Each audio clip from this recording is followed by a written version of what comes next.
Hello friend, स्वागत है आप सभी का अपने चैनल आर के स्टडी क्लासेज में। आज हम देखेंगे बिहार बोर्ड इंटर फाइनल परीक्षा 2025 के लिए। आज देखने वाले हैं इकोनॉमिक्स का आपका ऑब्जेक्टिव क्वेश्चन। चैप्टर 1 से आपका जितना ऑब्जेक्टिव क्वेश्चन पूछा जाता है उतना हम आपको बताएंगे, तो आप लोग इस वीडियो को शुरू से लेकर अंत तक देखिएगा। एक भी प्रश्न को स्किप मत कीजिएगा। इसमें आपका बहुत ज़्यादा इम्पोर्टेंट ऑब्जेक्टिव क्वेश्चन है, तो आप लोग इस वीडियो को शुरू से लेकर अंत तक देखिएगा। चैप्टर 1 का जितना ऑब्जेक्टिव क्वेश्चन बताएंगे उतना आपके फाइनल बोर्ड परीक्षा के लिए बहुत ज़्यादा वीवीआई है, तो आप लोग इस वीडियो को शुरू से अंत तक देखिए और अपने दोस्तों के पास शेयर कर दीजिए। और आप लोग इस चैनल पे पहली बार आए हैं तो चैनल को सब्सक्राइब कर लीजिए और बेल आइकन को ऑल पे दबा दीजिए ताकि आने वाले सही वीडियो का नोटिफिकेशन आप तक पहुंचता रहे। और आप लोग व्हाट्सएप ग्रुप में नहीं जुड़े हैं तो आप लोग जल्दी से व्हाट्सएप ग्रुप में जुड़ जाइए। वहाँ पे आपको फ्री में पीडीएफ और फ्री में नोट्स मिलेगा, तो आप लोग जल्दी से व्हाट्सएप ग्रुप में जुड़ जाइए। 7209072298 बस आपको इस नंबर पे मैसेज कीजिएगा तो आपको इधर से एक लिंक जाएगा, आप लोग उस लिंक पे दबा के व्हाट्सएप ग्रुप में जुड़ जाइएगा। तो चलते हैं बिना कुछ देरी के हुए क्लास को स्टार्ट करते हैं। चलते हैं पहले नंबर प्रश्न पे। पहला नंबर प्रश्न है, केंद्र सरकार द्वारा प्रदत्त श्रेणियों की वसूली क्या कहलाती है? आपको बताना है केंद्र सरकार द्वारा प्रदत्त श्रेणी वसूलियों को क्या कहा जाता है। तो क्या कहा जाता है? तो ये पूंजीगत व्यय कहलाता है, यानी आपका ये नंबर बिल्कुल ही सही जवाब हो जाएगा। आइए देखते हैं 2 नंबर प्रश्न। 2 नंबर प्रश्न, अन्य बातें सामान्य रही तो करों में कटौती से उपभोग के क्या होता है? आपको बताना है जब अन्य बातें समान होती है तो करों में कटौती उपभोग में से क्या होता है? तो ये क्या होता है? तो ऋणात्मक में वृद्धि होती है, यानी आपका सी नंबर से ही जवाब हो जाएगा। आइए देखते हैं 3 नंबर प्रश्न।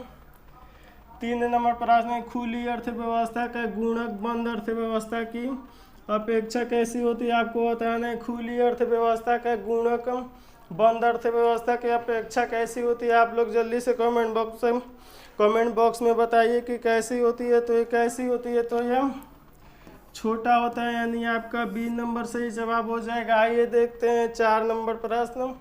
4 नंबर प्रश्न है, विदेशी आय में वृद्धि में घरेलू निर्गत और निर्यात को क्या कहलाता है? आपको बताना है विदेशी आय में वृद्धि घरेलू निर्गत निर्यात को क्या कहलाता है? आप लोग जल्दी से कमेंट बॉक्स में बताइए कि क्या कहलाता है। तो ये क्या कहलाता है? तो ये घाटा कहलाता है, यानी आपका सी नंबर से ही जवाब हो जाएगा। आइए देखते हैं 5 नंबर प्रश्न। 5 नंबर प्रश्न है, समष्टि शस्त्र में निर्णय कौन लेता है? आपको बताना है समष्टि शस्त्र पर निर्णय कौन लेता है। ऑप्शन ए परिवार, option b firm, option c राज्य, ऑप्शन डी इनमें से कोई नहीं। तो कौन लेता है? तो ये राज्य लेता है, आप लोग को याद रखना है, यानी आपका सही जवाब हो जाएगा सी। आइए देखते हैं 6 नंबर प्रश्न। 6 नंबर प्रश्न है, समष्टि अर्थशास्त्र का वैकल्पिक नाम क्या था? आपको बताना है समष्टि अर्थशास्त्र का वैकल्पिक नाम क्या था। आप लोग जल्दी से कमेंट बॉक्स में बताइए कि समष्टि अर्थशास्त्र का वैकल्पिक नाम क्या था। तो ये क्या था? तो ये आय समृद्ध था, यानी आपका ये नंबर से ही जवाब हो जाएगा। आइए देखते हैं 7 नंबर प्रश्न। 7 नंबर प्रश्न है, समष्टि अर्थशास्त्र का संबंध है। आपको बताना है समष्टि अर्थशास्त्र का संबंध किससे? आप लोग जल्दी से कमेंट बॉक्स में बताइए कि समष्टि अर्थशास्त्र का संबंध किससे होता है। तो आप लोग जल्दी से बताइए कि किससे होता है। तो ये किससे होता है? तो ये रोजगार स्तर से होता है, यानी आपका सी नंबर से ही जवाब हो जाएगा। आइए देखते हैं 8 नंबर प्रश्न। 8 नंबर प्रश्न है, रोजगार सिद्धांत का संबंध होता है। आपको बताना है रोजगार सिद्धांत का संबंध किससे होता है। आप लोग जल्दी से कमेंट बॉक्स में बताइए कि रोजगार सिद्धांत का संबंध किससे होता है। ऑप्शन है आपका स्थैतिक अर्थव्यवस्था से, ऑप्शन बी वृष्टि अर्थशास्त्र से, ऑप्शन सी समष्टि अर्थशास्त्र से, ऑप्शन डी इनमें से कोई नहीं। तो ये किससे होता है? तो ये किससे होता है? आप लोग जल्दी से कमेंट बॉक्स में बताइए किससे होता है। तो ये समष्टि अर्थशास्त्र से होते हैं, यानी आपका सी नंबर से ही जवाब हो जाएगा। आइए देखते हैं 8 नंबर प्रश्न।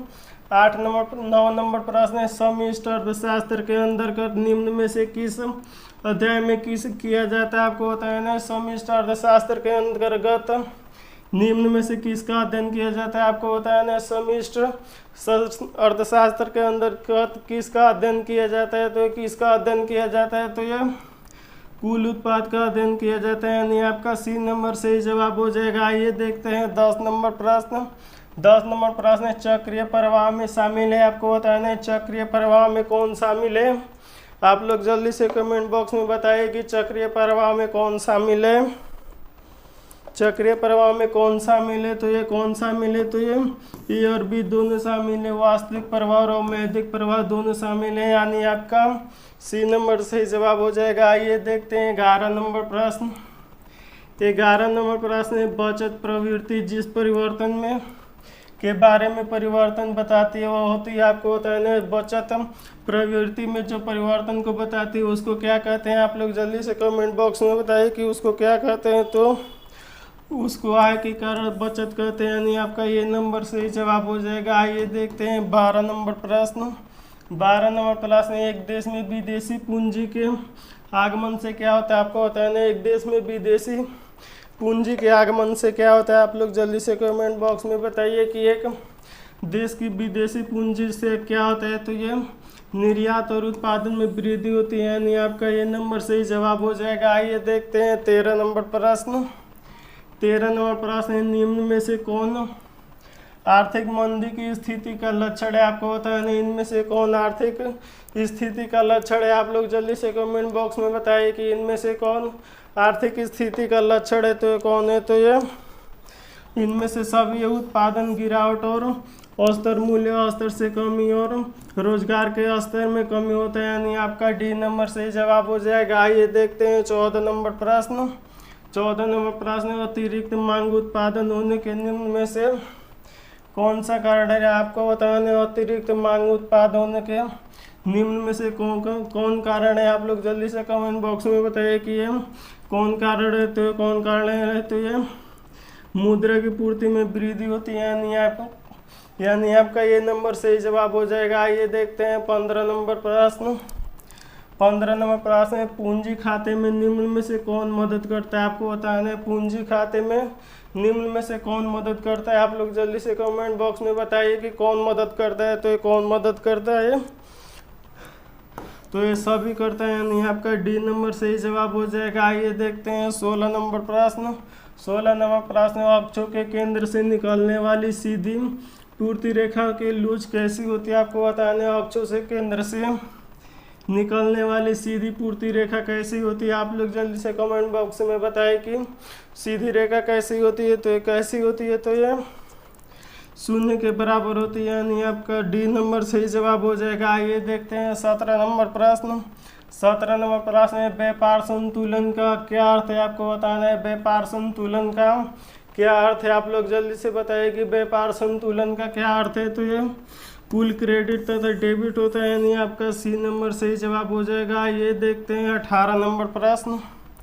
18 नंबर प्रश्न व्यापक अर्थशास्त्र की निम्नलिखित में से कौन सी उपयोगिता आपको बताना है। व्यापक अर्थशास्त्र की निम्नलिखित में से कौन सी उपयोगिता आप लोग जल्दी से कमेंट बॉक्स में बताइए कि व्यापक अर्थशास्त्र की कौन सी उपयोगिता है, तो कौन सी उपयोगिता है, तो ये सरकारी अर्थशास्त्र की नीति का निर्माण उपयोगिता है, यानी आपका ये नंबर बिल्कुल ही सही जवाब हो जाएगा। आइए देखते हैं 19 नंबर प्रश्न। 19 नंबर प्रश्न समष्टि अर्थशास्त्र के अध्ययन का विषय आपको बताना है। समष्टि अर्थशास्त्र के अध्ययन क्या विषय, आप लोग जल्दी से कमेंट बॉक्स में बताएं कि समष्टि अर्थशास्त्र के अध्ययन का क्या विषय है, तो क्या विषय है, तो ये उपभोक्ता का सिद्धांत है, यानी आपका ये नंबर बिल्कुल ही सही जवाब हो जाएगा। आइए देखते हैं 20 नंबर प्रश्न।